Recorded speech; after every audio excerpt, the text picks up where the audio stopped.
Update. Am I the a-hole for telling my cheating ex-wife's parents that I don't care about her anymore and she's not my problem? Original post. Me and my ex-wife, Mary, have been together for 7 years and married for 2. We waited to have babies because we wanted first to be financially stable, and after 2 years, we started trying to have a baby. So a few months passed by when I caught her cheating on me. I immediately told her that I want a divorce, and she went crazy trying to suggest couples therapy, to forgive her, to think wisely cause everyone makes mistakes, her words, and all this type of BS. But I was adamant in my decision. I never forgave anyone for cheating in my life and never would. Our divorce was quick, thanks to a prenup, but unfortunately very dramatic, because during the separation and even in court, Mary wouldn't stop crying and begging me to think back at my decision. Fortunately, like I said, it was quick, and I always thank God for the idea of the prenup, because it avoided a lot of other drama and discussion. I still have everything, and since she cheated on me, I didn't have to pay her anything. The thing is that, after I caught her cheating, I tried my best to cut all contacts with her and to talk with her only through my lawyer. And when finally the divorce was finalized, I changed my number and house to avoid any unnecessary and useless drama. 3 years passed by and I'm still trying to recover because it really hurt me deep and because I really loved her. But unfortunately, cheating is one of the few things I never forgave anyone for. Thanks to my therapist, I'm slowly recovering and getting better. Now, the issue is this. After my divorce, I didn't hear news from Mary, so I didn't know anything about her life, and anything else. And a few days ago, I found out, reluctantly, that she was in a horrible car accident and was hospitalized in serious conditions. I know this only because 2 days ago I bumped into Mary's parents at the supermarket, and they immediately told me this, even if I don't understand why. Then they said that it would be nice if I go to visit her at the hospital, because despite what happened between us, Mary was always an important part of my life. And I told them that I would never go visit her because Mary wasn't my problem anymore and I don't have to do anything for her. We started arguing, and I clearly told them that I don't care about Mary, her life, and what she is doing, because she cheated on me, breaking my trust. And they always justified her cheating, blaming me for what happened, so she can go to hell. Then I left. They reached out to my parents and told them what happened, and now my father and my sisters agree with me, while my mother is insisting that I was a huge a-hole, because for how bad Mary hurt me, she was always my ex-wife, so a quick visit wouldn't change anything for me. My friends are divided on the issue, so here I am. Am I the a-hole? Now for the top comments before reading the update. Anyone who blames you for your partner's cheating is a dumbass and their opinions are worthless, not a-hole. Mom gets thrown into that pile. Or OP's mother is projecting. I wonder if she cheated on OP's father in the past. She's what one calls a compassionate human being. I hope you meet one. I guess you're one of those cheater apologists. Not a-hole. Now, I'm sorry to say this, but your mother may be hiding something from your father. Was she very close to your ex? It's a bit of a worrying sign that your entire family's on your side and she's not. Yes, they're pretty close. Tell your mom that you're getting a DNA test for the entire family if she doesn't knock it off immediately. I guarantee she'll shut up right quick. Either way, don't fall for it. You have nothing else to worry about with this woman. If your mother insists too much, you'd better have a serious talk with her and your father. Just be careful how you speak at this moment. Mini update. I'm happy that the most of you are on my side. I don't want to say honestly that I'm extremely resentful and I hold grudges, but that's my character. The story with my ex left a mark on me, and whatever is connected to her makes me angry and resentful like I never was. Because I really loved her, and divorcing was one of the most difficult things I ever did. If on the outside I appeared tough and strict, on the inside I thought a lot about Mary and the possibility of giving her another chance. But then I think about what she did to me and how badly I was in these 3 years, and my resentment grew more and more. With Mary's parents, I had a decent relationship because they were never happy about our relationship and were always skeptical for some reasons that I don't know. And the last thing is about my mother. At the moment, I thought nothing of what she said, but now that many of you told me about her thoughts of cheaters and cheating, I'm gonna have a talk with her and my father. Because it's understandable that my mom was close with Mary, but this episode is off, and when I will have a talk with her, I will update you. So again, thank you all and you restored a bit of hope in me. P.S. I'm dating a wonderful woman since a few months and I hope things will go smoothly. Now for the full update.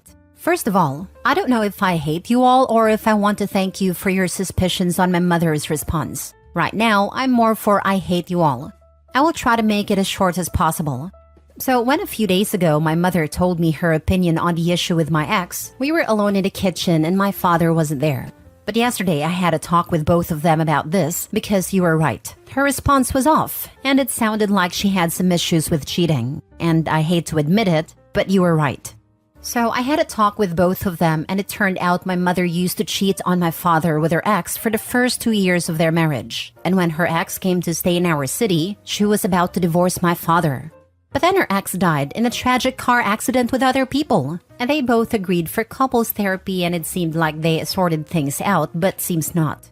When my father learned my mother's opinion, he literally freaked out and yelled at her that she should be ashamed of her thoughts because of her past as a cheater, and because she knew how much hard work my father put in their marriage to not divorce her. My mother started crying crocodile tears, and my father knows her enough and in fact wasn't sorry for his harsh words.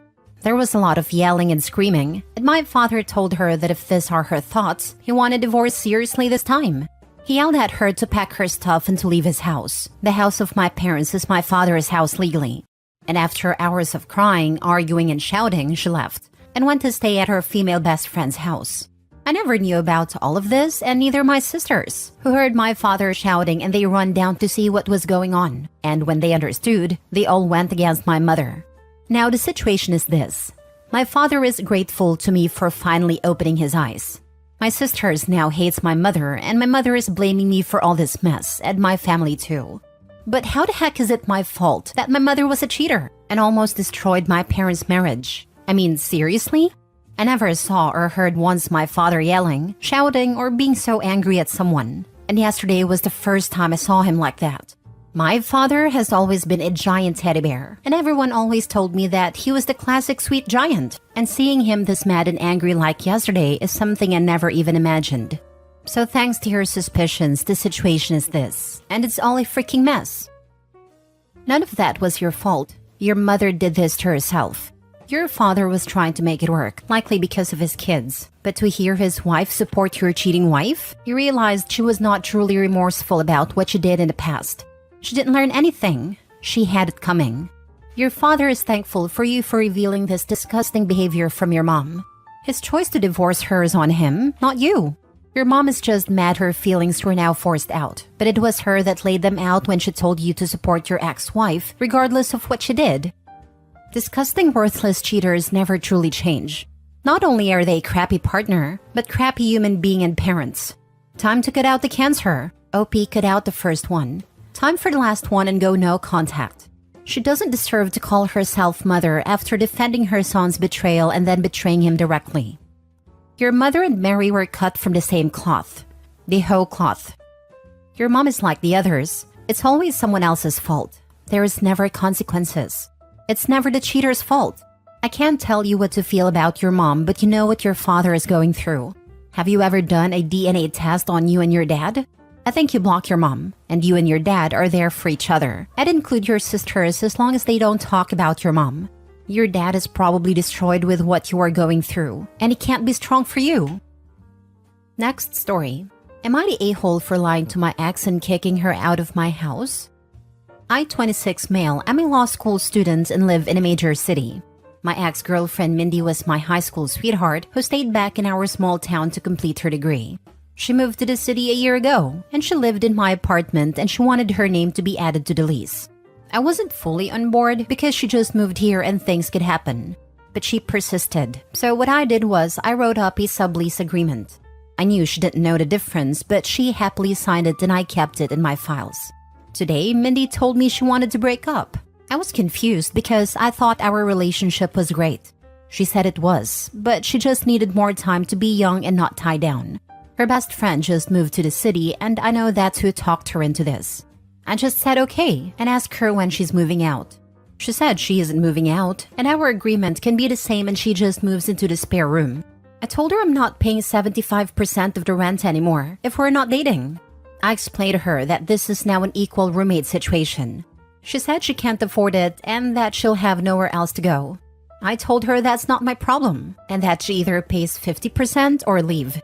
She said that I'm not the landlord and can't kick her out. I told her that she's wrong. I am actually her landlord, and that she didn't sign a lease agreement but a sublease, and that I have every right to kick her out.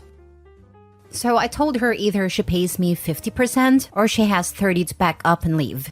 She left the apartment and hasn't been back since. I got a text from her saying that she'll be back later to pick up her things, but that I'm a jerk for lying to her.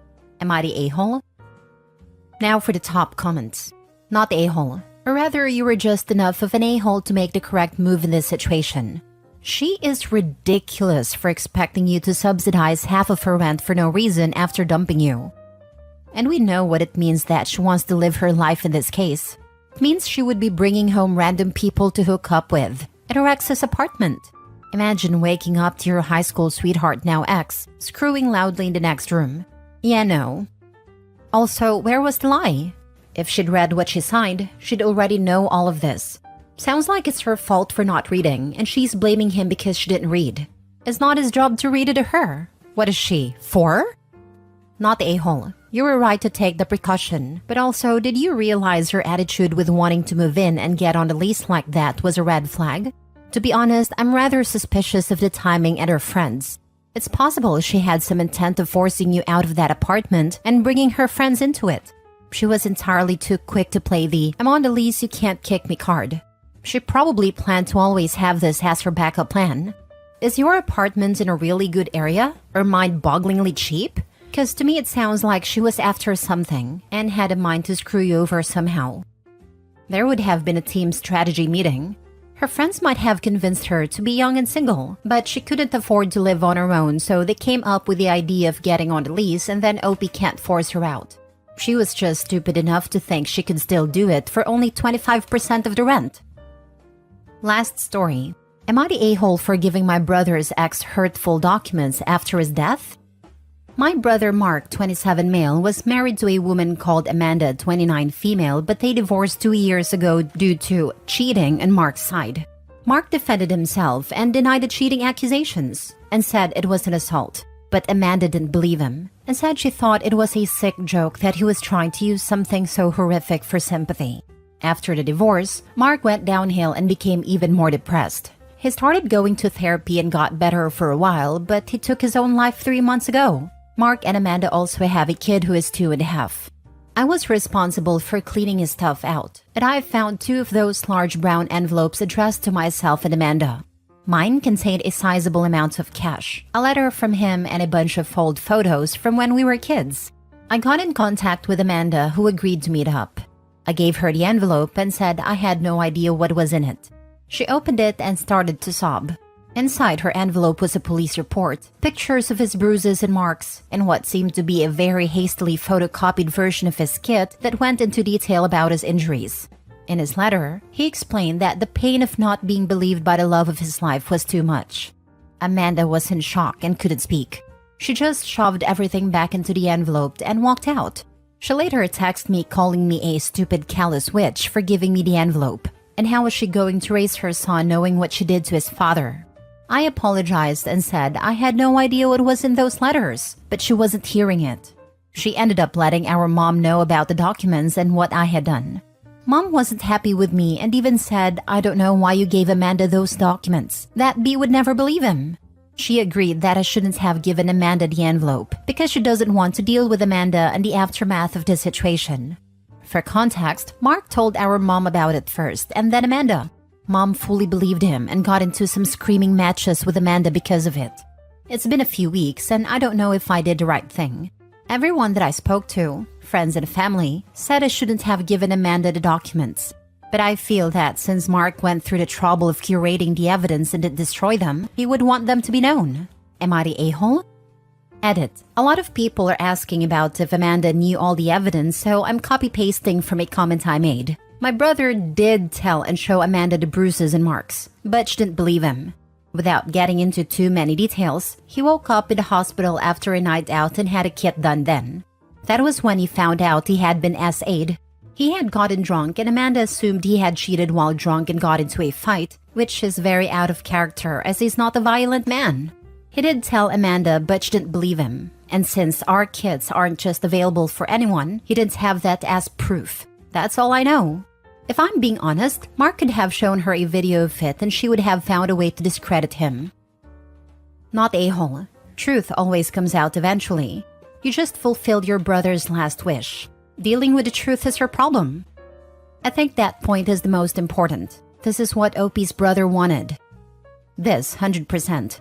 It would have been highly inappropriate of Opie to snoop into something not addressed to them. They simply followed through on their late brother's desire for that envelope to reach his ex. The contents were purely for her, and if she didn't like it, that's not an Opie in any way. She is simply redirecting the anger she should be feeling at herself at Opie, so she doesn't have to feel as guilty as she should for blaming a victim and causing even more trauma for him and their child in the long run. You reap what you sow is one of my favorite lines. It's a firm and brutal truth of life. This is a rather tragic harvest, but one that is purely of her own making. These are her putrid crops to deal with. Not a-hole. When I lost my dad, I was handed an envelope of letters and things he kept from the time he left my mother and before he came back. I sat and looked through, and it was my mother's letters to him. They were very personal and revealed a lot about their relationship at a time. I felt sad, I had a pain in my chest, and I cried in public. Finding things out after death can be really hard, but my dad wanted me to have them. He saved my cards I sent him and even his divorce paperwork. He wanted me to know everything, but didn't know how to talk to me about it. I understood that he didn't want to hurt me. He wanted me to understand. That's what your brother wanted. He wanted his ex to know the truth, and it was right to hand that over. I truly believe that we should grant last wishes if at all possible, and this was. You also didn't know what was in there, so you were just following what he stated he wanted. She's angry because she's feeling guilt, and she can't yell at your brother. She had you there in front of her. She's reacting badly because she was wrong and contributed to what happened. Maybe she can't live with that, and that's why she's angry. But it's not your fault.